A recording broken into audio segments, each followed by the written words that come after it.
fait 2 ans qu'on est sur un projet de développement durable sur le quartier de Grand-Saint-Barthélemy et en particulier avec le collège Édouard Manet. Et cette année, avec le soutien de la cité éducative, ça nous a permis de développer le projet par la mise en place de ruches, mais aussi d'une miellerie et d'un potager pour un groupe de mamans dans le cadre de Fabrique tes idées. Là, ce que vous voyez derrière moi, c'est un chantier éducatif où des jeunes sont en construction d'un chalet qui se transformera en miellerie pour pouvoir désoperculer les os et extraire le miel. Une journée qui aura lieu le 8 juin. Juste après, on ira visiter le rucher qui est derrière moi. Et elle va aller tout le long.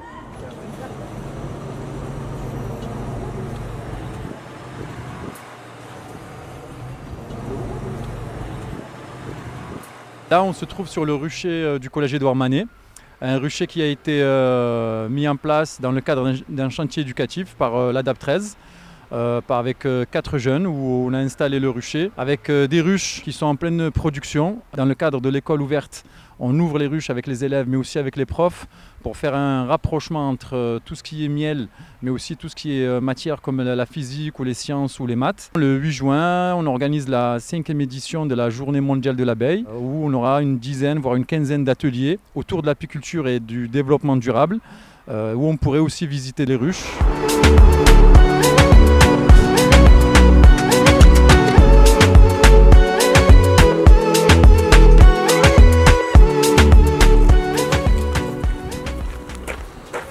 Alors là, on se trouve sur le potager des mamans, mais aussi d'un groupe d'élèves dans le cadre du CVC. Tous les mercredis ou un mercredi sur 2, vous avez des élèves du collège qui s'occupent de ce potager-là, mais également un groupe de mamans dans le cadre d'un projet Fabrique tes idées. Derrière moi, il y a 2 ruches mises à disposition par le collège pour que des mamans se forment, prennent l'apiculture, qu'ils puissent avoir du miel dans un but de créer une coopérative d'ici 2 ans où elles seraient autonomes à exercer le métier ou la passion de l'apiculture et aussi commercialiser leur miel et gagner en autonomie et en indépendance. Ce projet-là, il existe depuis 2 ans. Il a été soutenu cette année par la cité éducative et ça a donné un élan de plus. Mais il va se continuer sur les 3 années à venir avec une forte sensibilisation des écoles primaires, mais aussi montée en charge au niveau des groupes de mamans, mais aussi développer comme des ruches connectées et des outils de sensibilisation pour les plus jeunes, pour que le développement durable, que ce soit les énergies, que ce soit l'approche de la nature soit plus respectée, à développer des moyens de communication pour ce public-là. C'est le but des années à venir.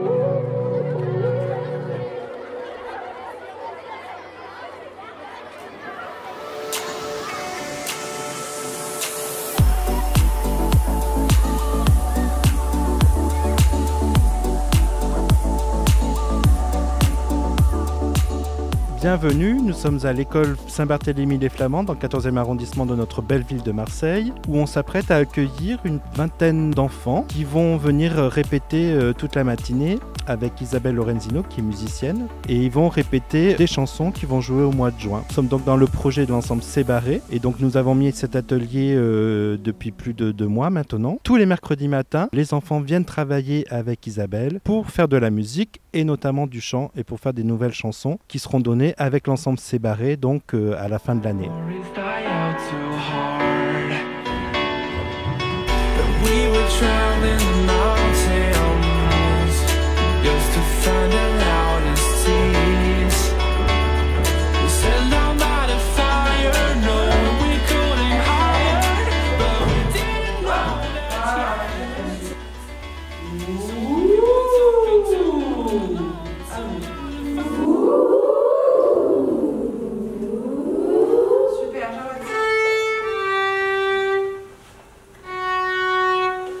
Oh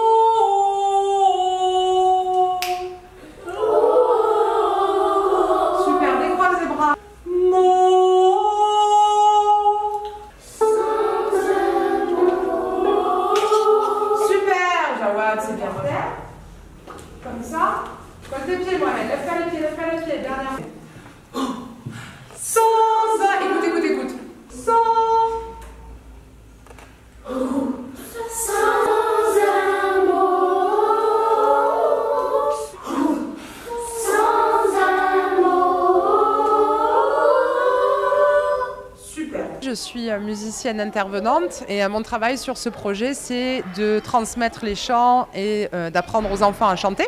Donc l'exercice, c'est vraiment de leur apprendre à chanter ensemble, à s'écouter, à trouver la bonne note, la note juste, mais aussi à travailler l'interprétation pour que la chanson soit jolie, en fait, qu'ils apprennent aussi à travailler leur voix et à placer leur voix pour faire des jolies chansons.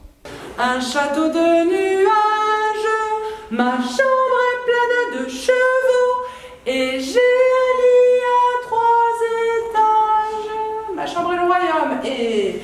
Ma chambre est le royaume d'un rêve sans rivage. Un cordage. Un cordage où ça. Un château. Un château de nuages. Ma chambre.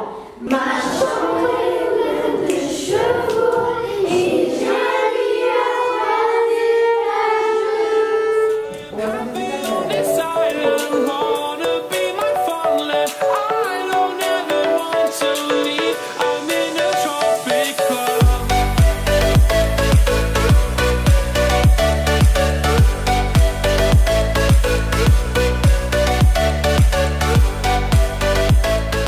En fait, le début, on a commencé à apprendre des nouvelles chansons qu'on connaissait pas, des chansons qui étaient dures, des chansons rigolotes. La semaine dernière, je suis venue ici avec eux nouvelles et je chantais bien et j'ai tout appris avec eux. C'était bien, j'aimais bien cette semaine et j'aimais bien aussi quand on faisait la ronde, les passes et les balles et j'aimais tout.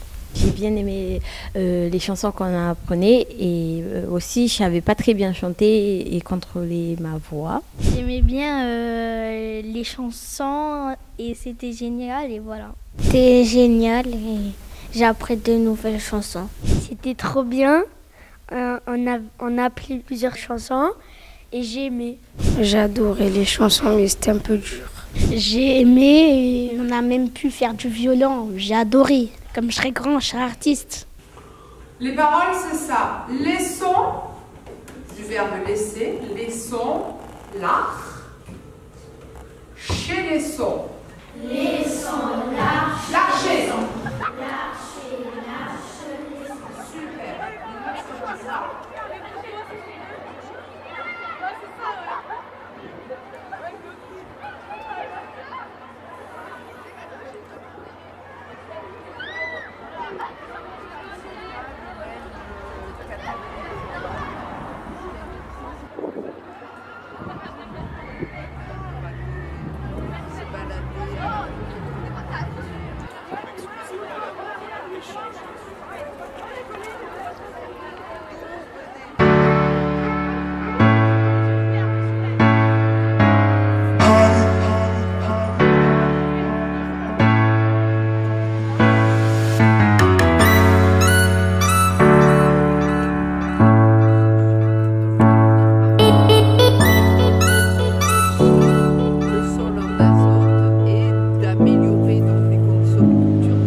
Là, on a une belle vue, là, on voit à peu près une chose.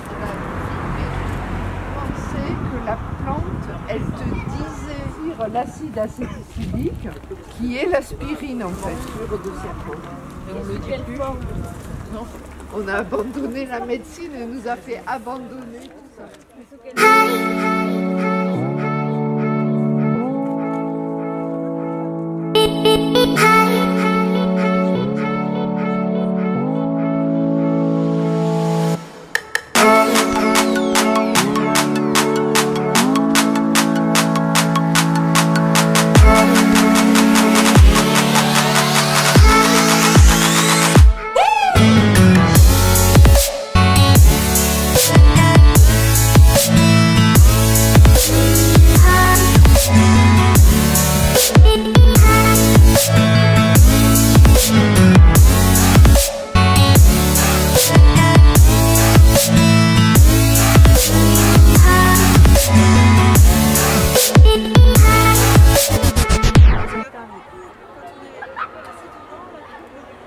Alors, c'est qui ces peintres?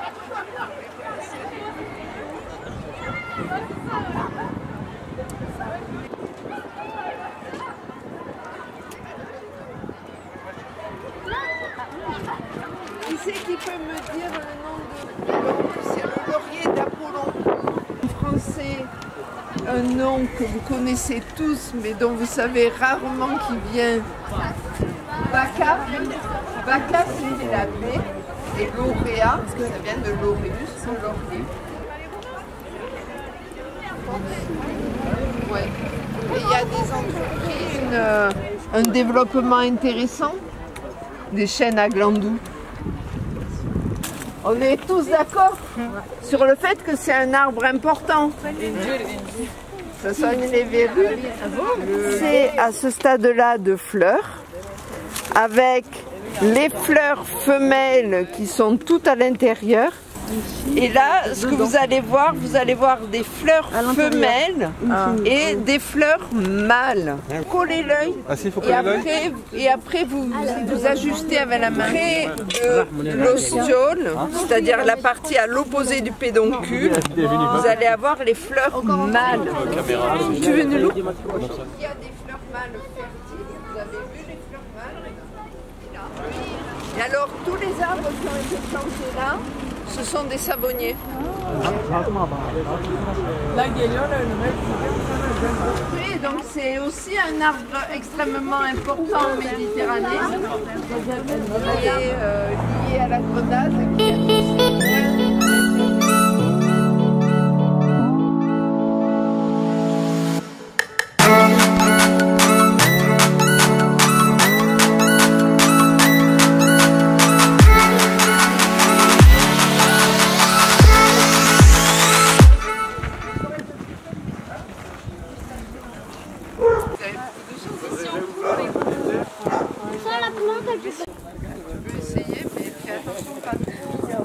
Elle s'accompagne de ce qu'on appelle le péripétie apparaître qui est au pied d'une source. Il y en avait 3, alors je ne sais pas si... Avec notamment ces pins. Ouais. Ben, peut-être si tu ne l'envoies pas. Aujourd'hui, on est venu avec la classe pour découvrir un petit peu la flore de ce quartier-là. Certains élèves connaissent aussi des plantes parce que ces plantes-là ou arbres sont utilisés dans leur pays d'origine. Oumaïma par exemple. Bonjour, je m'appelle Oumaïma. Je raconte beaucoup de choses aujourd'hui. Qu'est-ce que tu as vu aussi qui a été utilisé en Tunisie? Comment ça s'appelle? Il s'appelle zgougou, ou aussi karmous, les figues. J'ai beaucoup aimé la balade.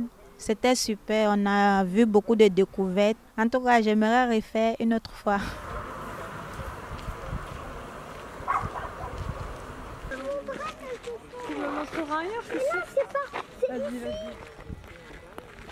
On a vu pas mal de choses qui sont comestibles. On a vu du figuier, on a vu de l'asperge, on a vu des mauves, on a vu de la chicorée, on a vu tout un tas de plantes intéressantes qu'on ne mange pas forcément le long des routes à cause de la pollution, mais quand on les rencontre dans des milieux plus ruraux, eh bien on peut faire des collectes.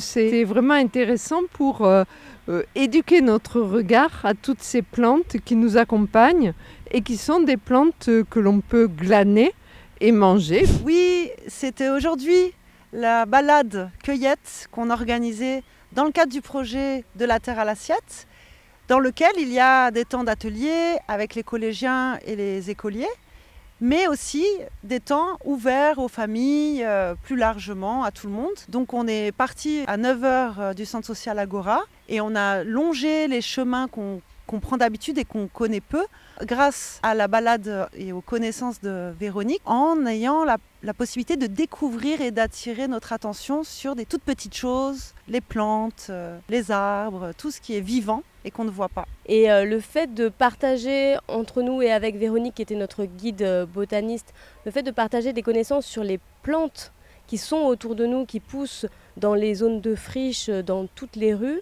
eh ben, c'est une manière de se lier à une terre, à un territoire. Et je pense, pour ces jeunes, c'est beau aussi de reconnaître le nom et l'usage des plantes.